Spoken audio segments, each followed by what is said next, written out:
All right, here we go. Today we have Trap Queen Rashia Wilson.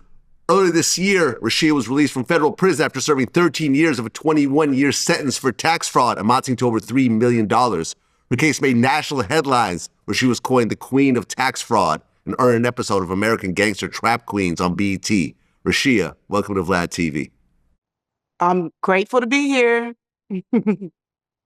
Well, you have a very interesting story, so I want to start at the very beginning. So, born and raised in Tampa, Florida.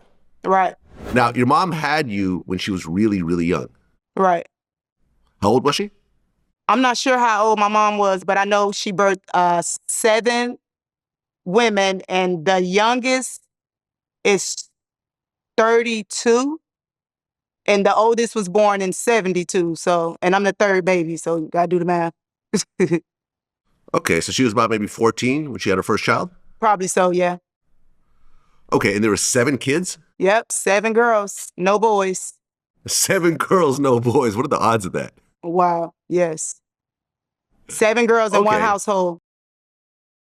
Okay, and how many fathers were there, or was it all the same father? She got 2 kids. 2 of us got the same dad, so she got 6 baby daddies. 6 baby daddies, 7 Yes. kids. Wow. So how many of the fathers were actually involved in the kids' lives? One, my little sister's dad. But basically, all of us had our same dad, but 2, like I just said, and like she raised us by herself. But she was with my little sister's dad for like 30 years. So he kind of raised us, but not raised us. We really raised ourselves. Now, you and your biological dad didn't really have a relationship. No. Okay, did you ever meet him at all?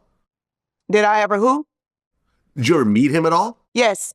My dad actually, so at the age of 2, my dad went to prison for, I think it was like assault. He went to prison for assault, and while in prison, he caught 15 extra years for attempted murder. So he basically was in prison all of my life. But once he got out, yes, we had a good relationship, but it was just every time he visited the streets because he lived in prison.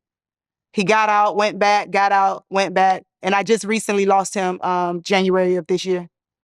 2 months Sorry before for I your came loss. home. Sorry for your loss. Thank you. Okay. Now, not having a dad around and having siblings that did have a dad around, did that kind of bother you growing up? It really didn't it bothered me once I got older, but as a child, it was basically like my mom was all I knew anyway. So I didn't really fiend for a dad because my little sister dad was there. So it didn't really bother me until I got older, and I needed that father figure in my life. Well, originally you guys were in a house, but Mhm. then things started to go bad and you guys moved to the projects. So I was born in Ponce de Leon, in College Hill Projects, and we moved from College Hill Projects to Ponce de Leon Projects. And back then they was giving like I think it was called HUD or something, where they was giving families like first time home buyers, you can get a house for cheap. So my mom ended up moving into a house, which the mortgage was only $300, but she was caught up in her addiction, so she wasn't able to keep up the house. So we moved out the house and moved back to the projects. How old were you when your mom first started getting addicted? Maybe around 8. And look, I have family members whose parents were on crack and so forth. So I got to really, not see it firsthand, but I got to hear the stories and so Right. forth after the fact. Was it crack or was it something else? It was crack. Okay. So, and I've heard horror stories about this. Stuff I can't mention to other stuff like coming home and, all your things are outside, Right. on the front lawn and, fights and burglaries and so forth. What do you think was the worst thing you experienced with your mom on drugs?